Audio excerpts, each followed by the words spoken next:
Okay, Clock Africa fam, let's get straight into this because the streets are buzzing. It's being reported that Tory Lanez has been stabbed and is currently hospitalized. Now remember, Tory is still serving that 10-year sentence for the 2020 shooting involving Megan Thee Stallion.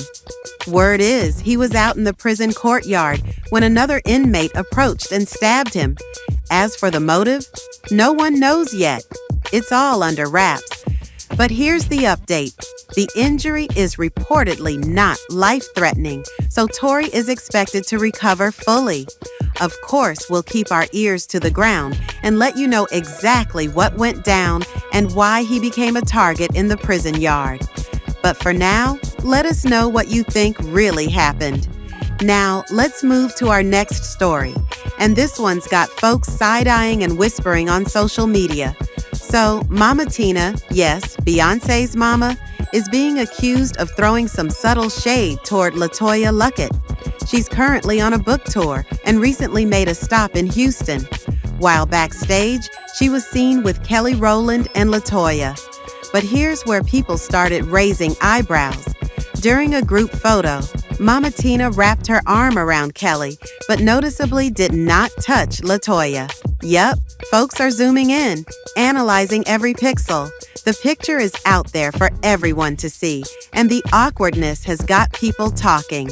Mama Tina clearly puts her arm around Kelly. LaToya, on the other hand, puts her arm around Mama Tina, but it isn't reciprocated. Now, there's no public beef between them, and LaToya has even been supportive, promoting Tina's book and her Houston event on both her Instagram and local radio. Now, here's the thing. Mama Tina is coming to Houston again tomorrow. If you haven't gotten your tickets, you might want to grab them before they sell out. But back to this photo moment. Some people are saying the lack of physical interaction between Tina and LaToya might not mean anything at all. Others feel like it's a subtle sign of tension we're not privy to. One thing about Mama Tina, her shade game is elegant and calculated. She doesn't throw loud jabs. She moves with class and lets the gestures do the talking. It's that grandma-level pettiness. You won't catch her being messy, but you'll definitely feel the vibe. Here's what some fans had to say online. LaToya promoted her event and even showed up to support, yet Tina couldn't just put an arm around her? That's cold. Holding grudges is real for a lot of folks. Too many people out here with long memories. Mama Tina is just plain rude. Even if there was tension, she should have kept it cute for the cameras. Y'all are reading too much into it. Tina was literally at LaToya's wedding not long ago. I've never been a Mama Tina fan because she acts like she's the star. But I don't think this was intentional. So we ask you, do you think this is just a big misunderstanding? Or do you think Mama Tina really does feel some type of way about LaToya? Drop your thoughts in the comments. Now, let's get into the next hot topic. Jasmine Brown, better known as Jazzy, just announced that she's expecting her second child with Cam Newton. Yup, baby number 2 is on the way. She shared the news on Instagram with the caption, "Feeling all the love, kicks and elbows. Cheers to our growing tribe. And happy Mother's Day. Watching Jazzy." But let's be honest, Jazzy has been catching heat online. This isn't just about her pregnancy, it's about her history. If you remember, a few years ago, Jazzy posted a now viral video criticizing women she labeled as pick-me's. You know, the ones who do too much just to be chosen by a man. Fast forward, and she's now embodying everything she criticized. To be fair, Jazzy and Cam have been together since 2021. But Cam came into the relationship with 8 children already. This new baby makes 9, almost 10. And while Jazzy might be full of joy, the internet is quick to remind her of her past words. Let's roll the footage. In her old video, Jazzy says, "Pick-me's are women who try to do everything right so a man can choose them. Stop with that. Men already know what they want, and if it's not you, you'll never be enough." She continues, Even if you're nurturing and loyal, if he doesn't want you, he'll take what you offer, but never commit. If you're cooking, cleaning, giving him sex whenever, and he's doing the bare minimum, he's never gonna do more. He won't stop you either, because it's benefiting him. She even joked that no man in history has ever said, "Stop making my life easier. I don't look at you like that." But here's where it all circles back.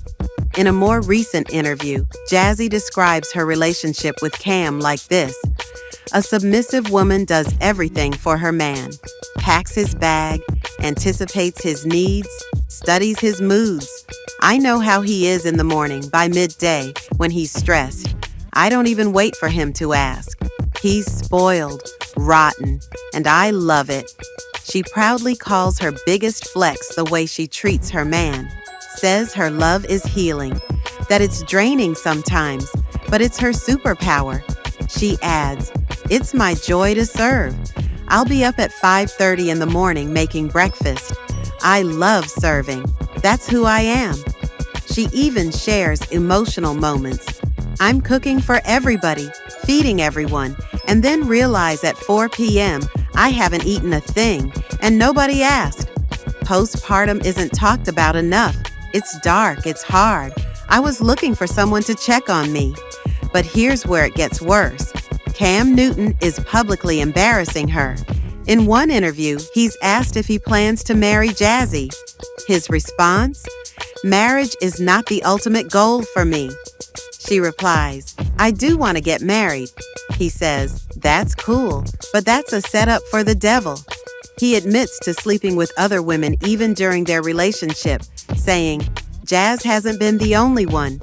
When asked if he wants more kids, Cam responds, "Yeah, I just want them to come to me. Doesn't matter from who, God will send them." Meanwhile, Jazzy's at home, pregnant again, being the picture of devotion and care. But you can't help but feel for her. This woman is giving everything she has to someone who's emotionally unavailable, inconsistent, and possibly indifferent to her sacrifices. And this, Clock Africa fam, is the perfect case study in why you should never say never. Jazzy once criticized the very type of woman she has become. Now, she's the front-facing representative for those same women. It's clear she loves Cam deeply, but love alone won't fix a man who doesn't want to be fixed. No matter how much she serves, cooks, or heals, if he's not ready to meet her halfway emotionally, she'll continue pouring from an empty cup. Let us know.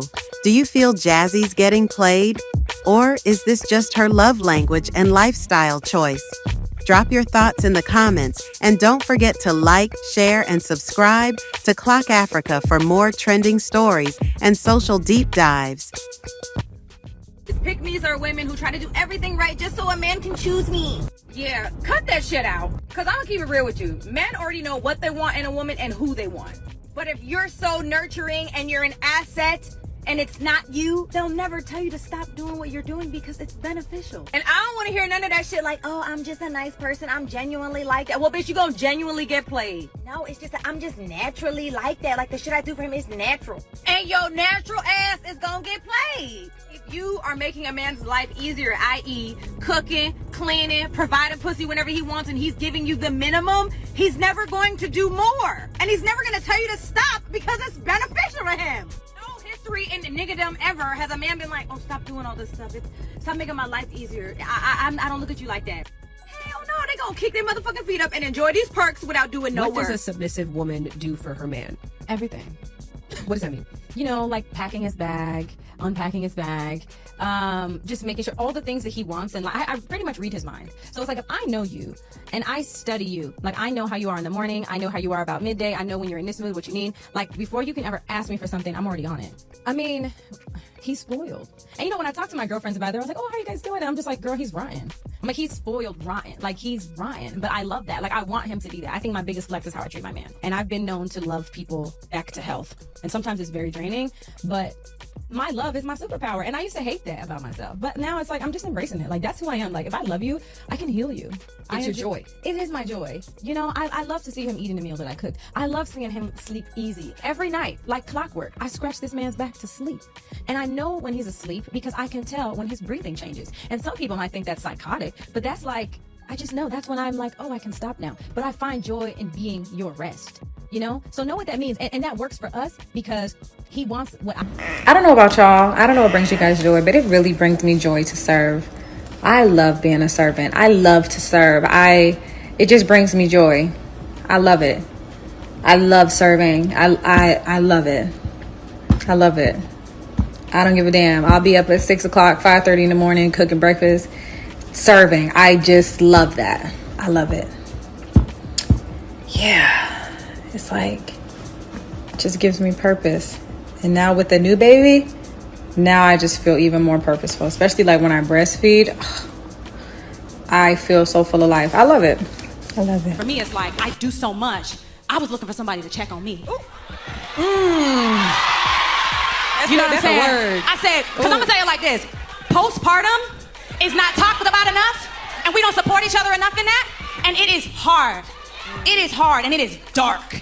It is very dark, and you know, it's dark. So sometimes, just because I might look nice and pretty on the outside, doesn't mean that I don't have internal damage going on the inside.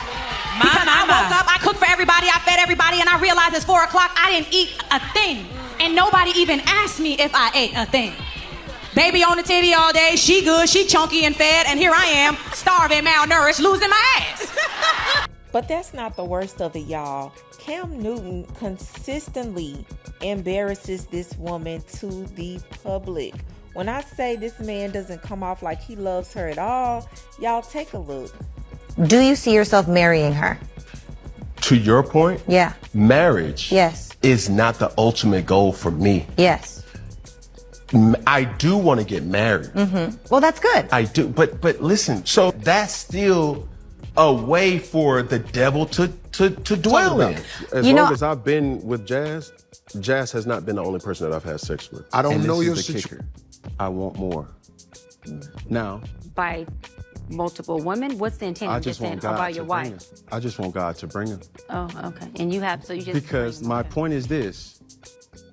My desire to get married is lower than my fear of divorce. So, as you had said, Dr. Brian, you said it, I didn't say it, I will agree. I'm just taking my time. And being Cam says to me in the interview, I want more kids. And I said, oh, great. By your wife or by who? He says, I don't know, by somebody or something like God would just send him to me. But you're saying that while you have this beautiful woman that just had this beautiful baby with you at home, who is your relationship partner. You're not even cognizant